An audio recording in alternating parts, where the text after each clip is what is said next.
किसानों को धोखा दिया। वहीं हमारे नौजवान जानते होंगे कि अभी तक जितनी भी परीक्षा हुई हैं, हर परीक्षा का पेपर लीक हो गया, और जब नौजवान घर पहुंचा तो उसे पता लगा कि परीक्षा रद्द हो गई। और जो नौजवानों ने परीक्षाएं दी होंगी वो जानते होंगे कोई एक परीक्षा नहीं रद्द हुई है। अभी तक भारतीय जनता पार्टी की सरकार में 10 से ज्यादा परीक्षाएं रद्द हो चुकी हैं। जो परीक्षाएं रद्द हुई, जिसके कारण नौजवानों का भविष्य अंधकार में चला गया। मैंने कई मौकों पर कहा कि ऐसे हमारे 60 लाख नौजवान हैं, और 60 लाख तो इनके खिलाफ खड़े ही हैं। और अगर इनके मां बाप को भी हम जोड़ दें तो एक परिवार में जिनकी परीक्षा लिखनी थी, परीक्षा का पेपर लीक हुआ, रद्द हो गई परीक्षा, तो ऐसे 3 सदस्य हैं। और अगर 60 लाख का गुणा हम लोग 3 से कर दें तो पूरे उत्तर प्रदेश में 1 करोड़ 80 लाख लोग हैं। और यही 1 करोड़ 80 लाख लोगों का अगर हम 80 लोकसभाओं में भाग दे दें तो हर लोकसभा में 2,25,000 वोट कम भारतीय जनता पार्टी का हो गया। अगर 2,25,000 वोट कम हो गया तो बताओ भारतीय जनता पार्टी बचेगी कि जाएगी? इस बार बचने वाली नहीं है। और अग्निवीर वाले भी जानते होंगे, नौजवान जो फौज में भर्ती होते थे और फौज में पक्की नौकरी मिलती थी, लेकिन इन्होंने आधी अधूरी नौकरी कर दी। जो अग्निवीर में भर्ती हो जाएंगे उन्हें फौज का कोई सम्मान मिलने वाला नहीं है। अगर वो शहीद होंगे तब भी उन्हें सम्मान नहीं मिलने जा रहा है। इसलिए अपने नौजवानों को कह के जा रहे हैं, आने वाले समय में जब सरकार बनेगी तो पूरी की पूरी पक्की नौकरी मिलेगी और अग्निवीर व्यवस्था हमेशा हमेशा के लिए खत्म हो जाएगी। अखिलेश भैया जिंदाबाद जिंदाबाद जिंदाबाद। जब हम लोग अग्निवीर की बात करते हैं, वहीं हम अपने खाकी वर्दी वालों को भी याद दिलाते हैं कि अभी तो फौज की नौकरी हुई है 4 साल की, बीजेपी वाले आ गए तो हो सकता है हमारे खाकी वर्दी पहनने वाले भाइयों की भी नौकरी 3 साल की कर दें। जब ये बात मैं कहता हूं तो हमारे प्रेस के लोग हमसे सवाल पूछते हैं कि ये कैसे हो सकता है। मैं उन्हें पूछता हूं कि बताओ, जब अग्निवीर लागू हुई क्या आपको पता था कि अग्निवीर 4 साल की नौकरी हो जाएगी? क्या आपको पता था कि भारतीय जनता पार्टी के लोग हवाई अड्डे बेच देंगे? क्या आपको पता था कि भारतीय जनता पार्टी बंदरगाह भी बेच देगी? क्या आपको पता था कि पानी के जहाज बेच देगी भारतीय जनता पार्टी? क्या आपको पता था कि बड़ी बड़ी कंपनियां जो सरकार की थी, टेलीफोन की, इंश्योरेंस की, उनको बेच देंगे? क्या आपको पता था कि आधी रात नोटबंदी हो जाएगी? क्या आपको पता था कि जीएसटी लागू कर देगी बीजेपी? क्या आपको पता था कि इलेक्टोरल बॉन्ड के नाम पर बड़े बड़े उद्योगपतियों से ये पैसा वसूल लेंगे? अगर ये नहीं पता था तो याद रखना, अभी तो फौज की 4 साल की नौकरी हुई है, हमारे खाकी वर्दी पहनने वालों की भी 3 साल की नौकरी कर देंगे लोग। इसलिए सावधान हो के नहीं हो आप लोग सावधान हो के नहीं हो। और याद कीजिए, जिस समय पिछला चुनाव था, इन बीजेपी के लोगों ने राशन में आपको क्या क्या नहीं दिया। जिस समय राशन बांटा पिछली बार चुनाव से पहले, तो आपको रिफाइन तेल भी खाने को दिया, दाल दे दी, नमक दे दिया। और आज हमें बताओ गरीबों को क्या मिल रहा है? बताओ हमारे गरीबों को क्या मिल रहा है आजकल राशन में? ये कौन सी नई चीज दे रहे हैं? ये लगता है ऐसी चीज दे रहे हैं जो पौष्टिक है। ये पौष्टिक नहीं है, सबसे खराब राशन दे रहे हैं। जिन लोगों ने आज लखनऊ में इंडिया गठबंधन, कांग्रेस पार्टी और समाजवादी पार्टी की प्रेस कॉन्फ्रेंस सुनी होगी, उन्हें जानकारी हो गई होगी कि कांग्रेस पार्टी और समाजवादी पार्टी के दोनों लोगों ने मिलकर के ये कहा है कि आने वाले समय में जब सरकार बनेगी तो राशन की गुणवत्ता को बेहतर करेंगे। राशन की गुणवत्ता को बेहतर करने के साथ साथ अगर हमें मात्रा भी बढ़ानी पड़ेगी, दोगुनी करनी पड़ेगी, तो वो भी करेंगे। और जिस तरीके से आप लोगों ने बाजारों में देखा होगा, पैकेट का आटा लोग खरीद रहे हैं। बड़े बड़े शहर में बड़े संपन्न लोग आटा खरीद रहे हैं जो कि पौष्टिक भी है, जो गुणवत्ता में भी बेहतर है। हम अपने गरीबों को भरोसा दिला के जा रहे हैं, जहां राशन बढ़ेगा वहीं पैकेट का आटा के साथ साथ हम लोग डाटा भी देने का फ्री करेंगे काम। जय जय जय जय जय। राशन तो बेहतर हो ही हो, लेकिन डाटा इसलिए जरूरी है क्योंकि बड़ी बड़ी कंपनियां जो पहले आई थीं, अपने मोबाइल बेचने के लिए डाटा फ्री दिया था, और जब मोबाइल बिक गया तो डाटा का भी पैसा ले लिया, और आज हर चीज उस पर मिल जाती है। अगर हम पढ़ाई से लेकर के, सुविधा से लेकर के जानकारी अगर हासिल करना चाहते हैं तो आज इंटरनेट के माध्यम से हम वहां तक हासिल कर सकते हैं। इसलिए गरीबों को जहां आटा और राशन देंगे वहीं डाटा भी फ्री देने का काम हमारे आने वाले समय में होगा। याद होगा, समाजवादियों ने आपके लिए लैपटॉप दिया था जो नौजवान आगे पढ़ना चाहते थे। वो लैपटॉप जहां भी आज होगा, जिनको समाजवादी सरकार में मिला होगा, वो आज भी चल रहा होगा। और जब कभी भी आप उसको ऑन करते होंगे तो उसमें नेताजी और हम लोगों की भी तस्वीर दिखाई देती होगी। जो लैपटॉप दिया हम लोगों ने वो तो ये सरकार नहीं दे पाई, लेकिन हम लोगों की नकल करके जो बड़ी चीज दी थी वो बताओ छोटी कर दी क्या नहीं कर दी। और इतनी रद्दी दी है कि जो नौजवानों को मिला होगा वो उंगली घिसते रहे तब भी वो नहीं चल पाता है। बताओ इतना रद्दी मिला कि नहीं मिला। और इनकी सरकार में बताओ बोरी में चोरी हो गई कि नहीं हो गई। किसान भाइयों, पहले कितने किलो चोरी की इन्होंने, और फिर 5 किलो की। 5 किलो हुई कि नहीं हुई। कभी कभी जब मैं बोरी की चोरी के बारे में सोचता हूं तो हमें पार्ले जी का बिस्किट याद आ जाता है। जो हमारे पुराने लोग हैं वो जानते होंगे कि पार्ले जी बिस्किट का पैकेट कितना बड़ा आता था, और जैसे जैसे महंगाई बढ़ी और उन्होंने मुनाफा कमाया तो बताओ आज बिस्किट का पैकेट कितना हो गया। आज कितने बिस्किट का पैकेट आ रहा है? 5 का आ रहा है। और याद रखना, बीजेपी वाले दोबारा आ गए तो 1 बिस्किट का पैकेट आपको मिलेगा।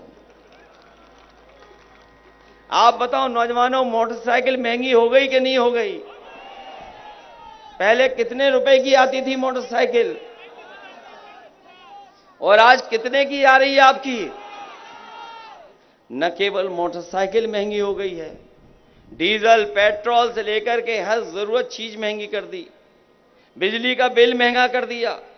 इन्होंने कोई बिजली नहीं बनाई, आज तक कोई बिजली का कारखाना बड़ा नहीं लगाया, और ये आज जो बिजली मिल भी रही है ये समाजवादियों की देन है। ये इन्होंने नहीं बनाई। और जो साथी जानते होंगे, हम लोगों ने तो तय किया था कि 300 यूनिट फ्री देंगे। हमारी सरकार नहीं बनी। अगर सरकार बनी होती उत्तर प्रदेश में तो गरीबों को 300 यूनिट फ्री बिजली दे दी होती समाजवादियों ने। इधर ये वैक्सीन का बहुत प्रचार किए। जब कोरोना आया ताली थाली तो इन्होंने बजवाई, लेकिन वैक्सीन भी इन्होंने जबरदस्ती लगवा दी। हमारे ये सरकारी कर्मचारी और पुलिस के लोग हैं, ये जानते होंगे इन्हें जबरदस्ती लगा दी गई वैक्सीन। बताओ जबरदस्ती लगाई कि नहीं लगाई। और अखबारों में आपने पढ़ लिया होगा और जानकारी मिल गई होगी कि जो वैक्सीन की कंपनी है वो कह रही है कि हम अपनी वैक्सीन वापस ले लेंगे। बताओ अब जो वैक्सीन हमारे आपके लगी वो वापस कैसे लेंगे। खैर हम तो बच गए, हमने नहीं लगवाई। और जब अभी सूची आई थी इलेक्टोरल बॉन्ड की जो सूची आई, उसमें जानकारी हुई कि भारतीय जनता पार्टी ने वैक्सीन वालों से भी पैसा वसूल लिया। केवल वैक्सीन वालों से नहीं वसूला पैसा, बल्कि देश की बड़ी बड़ी कंपनियां जिनसे चंदे के नाम पर इन्होंने उनसे वसूली करने का काम किया। जब चंदा दिया जाता है तो चंदा इतना नहीं दिया जाता है जितना इन्होंने वसूला है। चंदा कोई हजारों में देता है, लाख में देता है, लेकिन 1000 करोड़, 500 करोड़, 400 करोड़, 600 करोड़ नहीं देता कोई।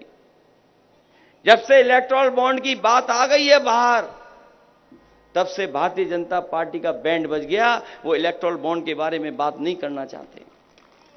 ये जानकारी है आपको कि नहीं है?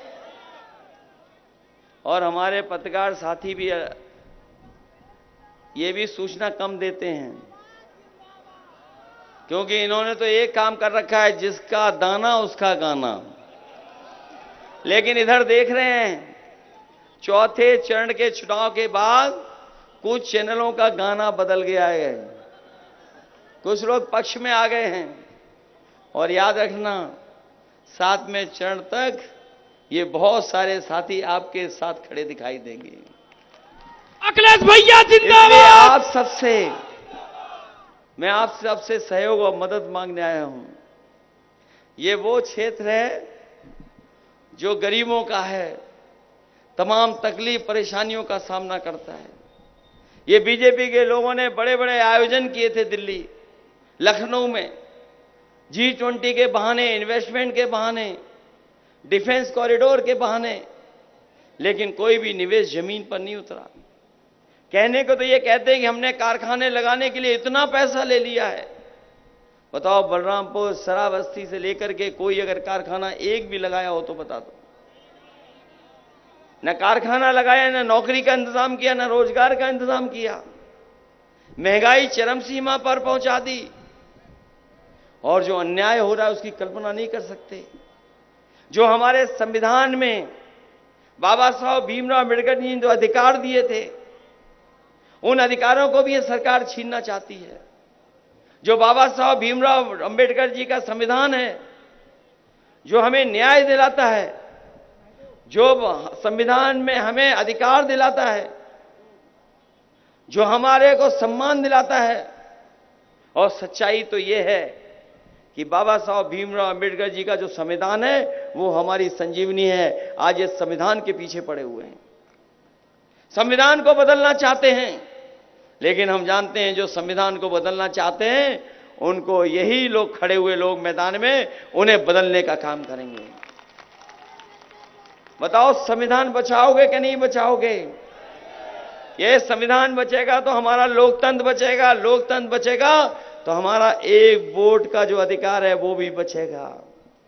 नहीं तो ये हमारे अधिकारों के खिलाफ काम कर रहे हैं। इसलिए इस मौके पर, जहां इतनी दूर हम लोगों के सुनने के लिए आप सब लोग आए हैं, पहले से ज्यादा वोटों से आप जिताने का काम करोगे। माहौल तो इंडिया गठबंधन का है। इंडिया गठबंधन का माहौल है कि नहीं है? बताओ, गिनती में हम लोग ज्यादा हैं कि नहीं हैं? और ये जब लड़ाई में कमजोर हो जाते हैं, घबरा जाते हैं, तो अपनी भाषा बदल देते हैं कि नहीं बदलते हैं भाषा? इनकी भाषा बदल गई कि नहीं बदल गई? ये लोग जो कहते हैं कि डबल इंजन की सरकार है, डबल इंजन, बड़ी बड़ी होर्डिंग लगाकर कहते हैं डबल इंजन की सरकार है। लेकिन बताओ, आपके बीच में इन डबल इंजन सरकार वालों का कोई विकास पहुंचा आपको? तो फिर किस काम का डबल इंजन? इसे इस बार हटाओगे दिल्ली वाले और लखनऊ वाले इंजन को, क्या नहीं हटाओगे? और फिर हमें तो लोकतंत्र बचाना है, संविधान बचाना है। जो हवा चल रही है, जो माहौल बन गया है, इनका, भारतीय जनता पार्टी का जो रथ है वो धस गया कि नहीं धस गया? अब इनकी गिनती कहां, नीचे जा रही कि नहीं जा रही? जो लोग ऊपर चढ़ रहे थे, सबसे ऊंचाई पे पहुंच गए थे, अब बताओ लुढ़क गए कि नहीं लुढ़क गए नीचे? जो कहते थे 400 पार, बताओ हार गए कि नहीं हार गए? और मैं जो माहौल देख रहा हूं, इस बार 140 करोड़ जनता इनको 140 सीटों के लिए भी तरसा देगी। इनको 140 सीटों से ज्यादा मिलने वाली नहीं है। इसीलिए अपने पुराने उस पे आ गए। बताओ नकारात्मक राजनीति पे आ गए कि नहीं आ गए? वही पुरानी घिसी पिटी कहानी सुनाने लगे कि नहीं सुनाने लगे? इनके डायलॉग हैं बिल्कुल बकवास के नहीं है। ये चुनाव है विकास का, ये चुनाव है हमारे आपके लोगों के भविष्य को बनाने का। न केवल हमारे आपके भविष्य को बनाने का, बल्कि हमारी आने वाली पीढ़ी का भी भविष्य बेहतर हो, उसके लिए चुनाव है। मुझे पूरा भरोसा है कि आप समाजवादी पार्टी के हमारे दोनों प्रत्याशी विधानसभा और लोकसभा इनकी मदद कर करके ऐतिहासिक वोटों से जिताने का काम करोगे। अखिलेश भैया जिंदाबाद जिंदाबाद जिंदाबाद। लोग सोचते हैं कि हमने टिकट काट दी थी।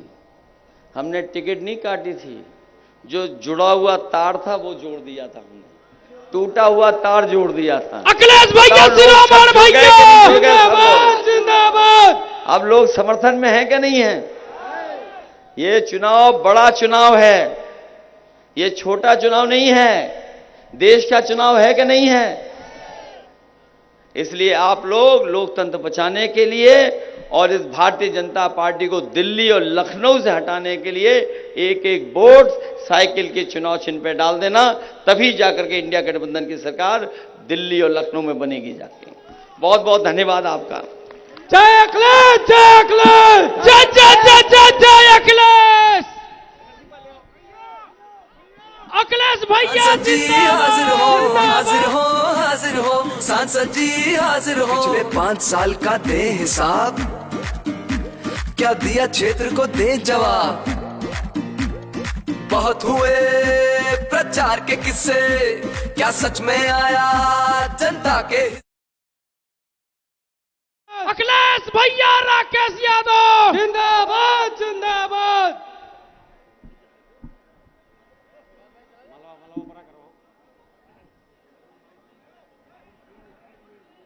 हेलो भैया इधर टूटिए अभी।